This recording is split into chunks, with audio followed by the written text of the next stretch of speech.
image en rôle. Ce caractère-là est imbibé avec la compassion de l'autre quand l'autre sauve. Avec ça maintenant, le Saint-Esprit, ayant mis cela en toi, il peut t'utiliser dans la même dimension et dans la même capacité que ce qu'il a fait avec le Seigneur.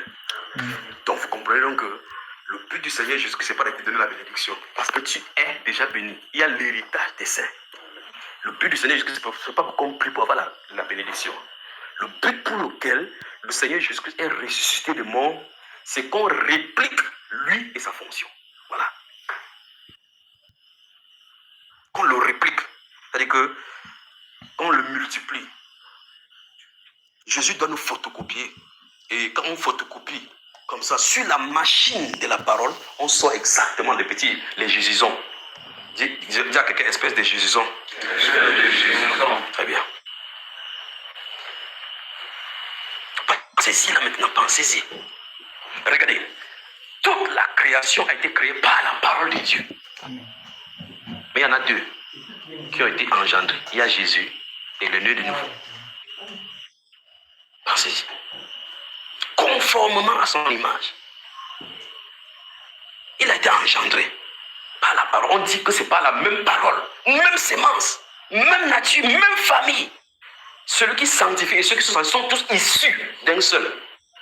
Vous remarquez, nous sommes tous les créatures de Dieu. Toute la création a été créée par la parole de Dieu. Tout par la parole de Dieu. Mais l'homme a été créé à son image. Non seulement ce premier homme qui a été créé à son image, mais le second Adam que nous avons maintenant en Christ dans la nouvelle nature, c'est par engendrement par la parole, la sémence. Et cette parole-là qu'il a engendrée, vous voyez ça, en conformité à son image. Donc si vous regardez la parole parle de toi, ça parle de la même chose de lui. Pensez-y. C'est pourquoi il n'a pas honte de les appeler frères. Donc, nous sommes ses frères. Nous sommes les frères de Jésus.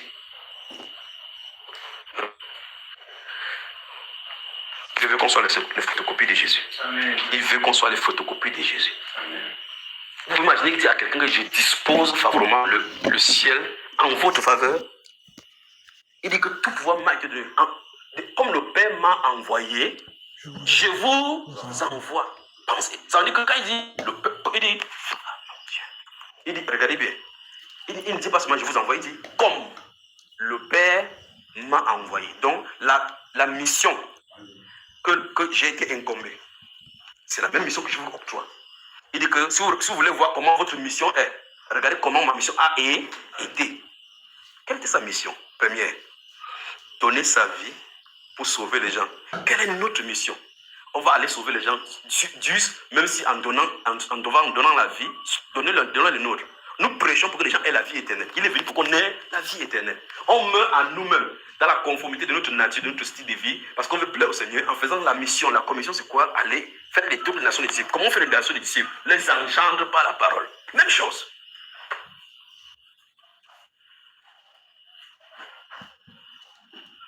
Alors la conformité. Prenez le temps d'étudier encore, pas de lire.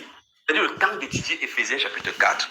Dans presque tous les enseignements ici, ces passages, prenez des versets 11 jusqu'au verset 16 d'abord. Et dans le verset 11 jusqu'au verset 16, il a donné les uns comme apôtres, prophètes, ainsi de suite. Il dit quoi? Voici le but. Il a donné les uns comme apôtres, les uns ceci. Il y a beaucoup de discussions sur les apôtres. Qui sont les apôtres, qui sont il les a donnés, ils l'ont envoyé, donné comme don. C'est-à-dire que si je suis apôtre, voici le but pour lequel je suis là. Et il dit pour. Quand c'est pour, vous restez tranquille pour. Vous commencez à énumérer. À cet instant, si vous connaissez clairement votre feuille de route. Frère Junior, oui mon frère. La dernière fois tu as dit que je suis prophète, oui.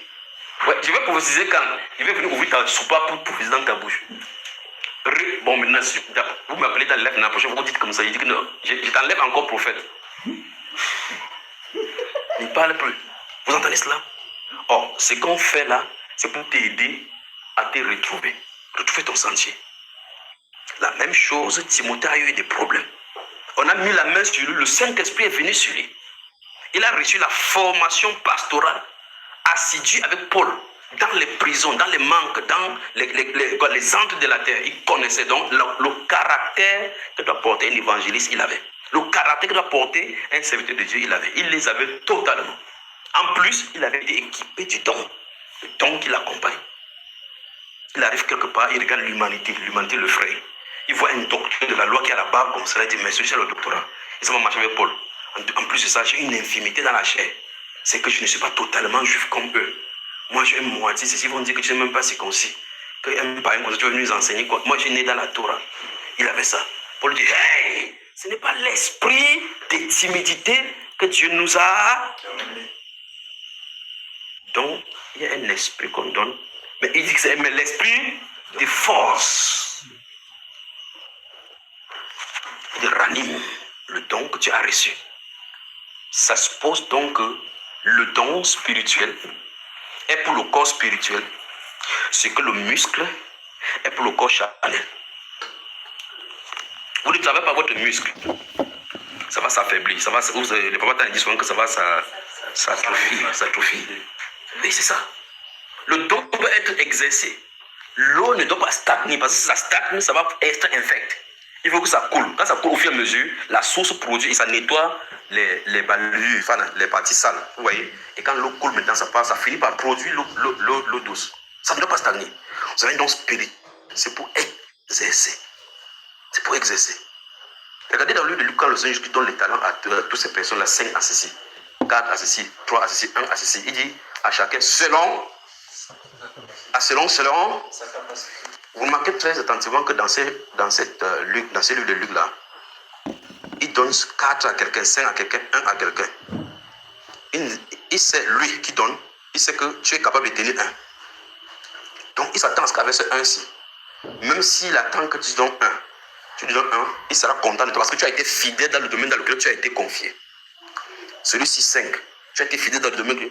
Tu ne peux pas dire, on te donne 1. Tu dis que, mais Seigneur, pourquoi pour celui-là est comme ça? Regarde quelqu'un, dis shut up. Concentre-toi sur ta part. Vous savez, quand on était petit, on partait au champ. Hein?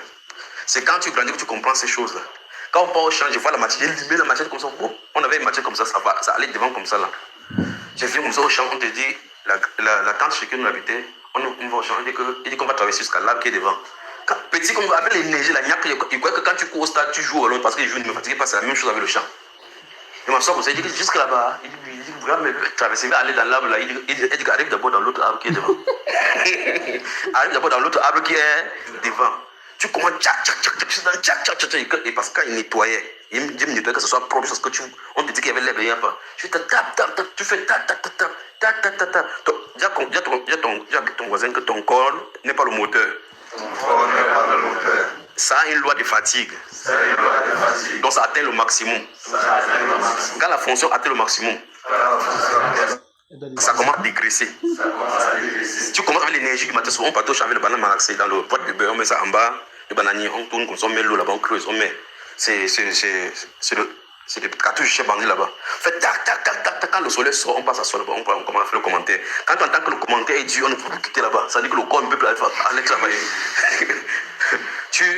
Tu manges un peu sous le bananier là-bas, les feuilles secs, ça te devient l'oreiller. Tu manges jusqu'à ce que même les mouches encore, les trucs du champ, là, même le serpent souvent vient me manger à côté. Tu ne comprends plus, donc tu es fini. Mais tu n'as pas atteint l'arbre qui était tout. Quand tu vas au champ, tu mets l'igname comme ça. Pour que ça pousse un problème. L'igname, vous savez, l'igname, quand vous poussez, il faut orienter, il faut amener ça pour que ça tourne comme ça. Là. Mais il y a une autre herbe qui est toujours comme l'igname. Lui pousse partout, tu viens le lendemain, mais sa tête est là-bas, tu dis, mais celui-ci, il ne produit pas la nourriture. Mais il est là seulement pour entourer les gens. Quel est son rôle? Envahir. Pour que les gens, les plantes qui sont censées produire, ne produisent pas de plantes. Alors, ils développent plus pour nuire. Vous comprenez cela? Oui. Toi, tu viens s'asseoir, tu dis, mes frères, il ne faut pas laisser les arbres là comme ça là faire. Dis à quelqu'un, c'est son champ. Il a 2 yeux comme toi. Il sait de quoi il est question. Concentre sur ton champ. Vous avez moi? Alors, écoutez bien, avant qu'il continue avec sa question. Le livre de 2 Corinthiens. Le livre de 2 Corinthiens, chapitre 3. D'accord? Dans le livre de 2 Corinthiens, chapitre 3. Dans le livre de 2 Corinthiens, chapitre 3. Si vous ouvrez ça bien, et puis vous regardez bien, dès que vous êtes là-bas, Vous allez exactement au verset 15. Et quand vous regardez le verset 15 comme ça là, si vous regardez ça bien, comprenez ça bien avec vos yeux, vous fixez le regard sur ça. Et quand vous fixez le regard sur ça, il dit que lisez ça 1, 2, 3. Jusqu'à ce jour, quand on lit Moïse, on voit élever leur cœur. Stop. La Bible dit que si tu vas dans la Bible, si tu ne fais pas attention, tu peux aller décrier l'aveuglement.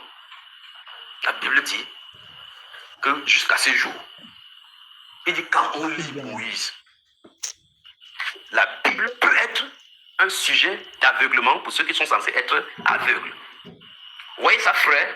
Parce que Moïse, c'est tout dans ta Bible là. L'histoire dont on ne parle qu'on lit là, ça se trouve dans ta Bible. Donc la Bible en réalité dit, fais attention à la manière de le lire. C'est ce que la Bible est en train de dire. Mettez le doigt là-bas. Maintenant, regardez bien ça.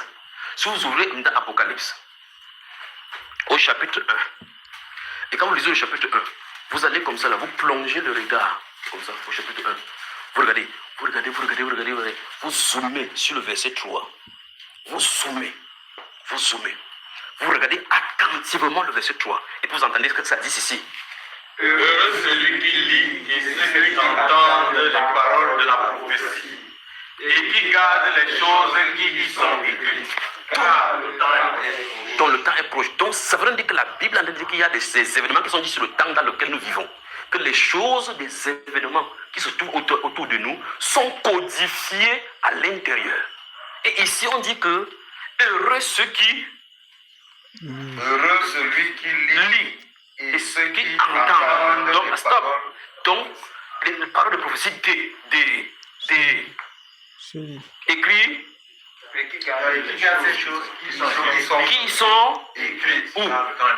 Le temps est proche. Donc dans ce livre, il y a des gens que tu peux entrer là-bas. Tu lis, tu entends, tu es heureux. De l'autre côté, tu peux lire, plonger tes regards, tu regardes, tu es. Point quelqu'un dit fais attention.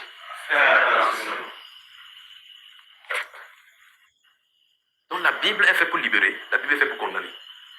La Bible est faite pour révéler. La Bible déclare dans ce psaume 119 là-bas que la révélation de tes paroles est claire. Dans le livre que vous avez lu, il dit au chapitre 2, il dit que pour vous qui croyez, voici la révélation après la croyance. Pour vous qui croyez, la révélation, c'est que vous êtes une nation sainte, un peuple acquis. Mais eux, ils n'y croient pas. Ils se sont achoppés à la pierre angulaire. Et c'est à cela qu'ils ont été destinés.